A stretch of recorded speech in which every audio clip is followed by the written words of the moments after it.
இந்த மாதிரி வந்து யூடி இன்ஃபெக்ஷனுக்கு நம்ம வந்து 4 days ஆன்டிபயோட்டிக் அந்த மாதிரி எடுத்தா 4 நம்ம 4 days ஸ்ட்ரிப்ஸ்மா ஐவி இன்ஜெக்ஷன் போடுவாங்க.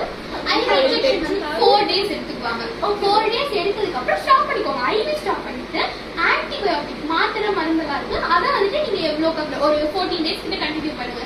ஏன்னா நீங்க சரியாயிடுச்சுன்னு விட்டீங்கன்னா இப்போ உங்களுக்கு ஓகே மேம். பட் மெடிக்கல் சம்பந்தப்பட்டது இல்லாம மித்தபடி வேற எப்படி மேம் நம்ம குறைக்கணும்? மெடிக்கல் சம்பந்தப்பட்டது இல்லாம நீங்க குறைக்கணும்னா தண்ணி குடிக்கணும்.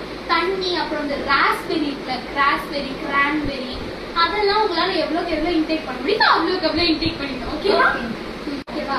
இந்த இவங்களுக்கு உங்களுக்கு உங்க இவங்க இருக்காங்கல்ல இவங்களுக்கு என்ன ப்ராப்ளம்னா ரெஸ்ட் ரூம் போகல. இவங்களுக்கு நான் அல்ட்ராசவுண்ட் எடுத்து பார்த்ததுல கிட்னில லைட்டா புண்ணு மாதிரி இருக்கு. லெஃப்ட் கிட்னில லைட்டா புண்ணு மாதிரி இருக்கு. இதுக்கு நீங்க பயப்பட வேணாம். இதை நம்ம வந்துட்டு தண்ணி குடிச்சு சரி பண்ணிக்கலாம். இது தண்ணி குடிச்சு சரியாகலன்னா இன்னும் கொஞ்சம் ஸ்கேன் எடுக்கலாம். ரெஸ்ட் ரூம் எவ்வளவுக்கு எவ்வளவு போக முடியுமோ போங்க. தண்ணி எவ்வளவுக்கு எவ்வளவு குடிக்க முடியுமோ குடிங்க. ஓகேவா? வேற ஏதாவது இருக்கா? இல்ல மேம், நீங்க ரொம்ப கிளியரா எக்ஸ்பிளைன் பண்ணிட்டீங்கல்ல.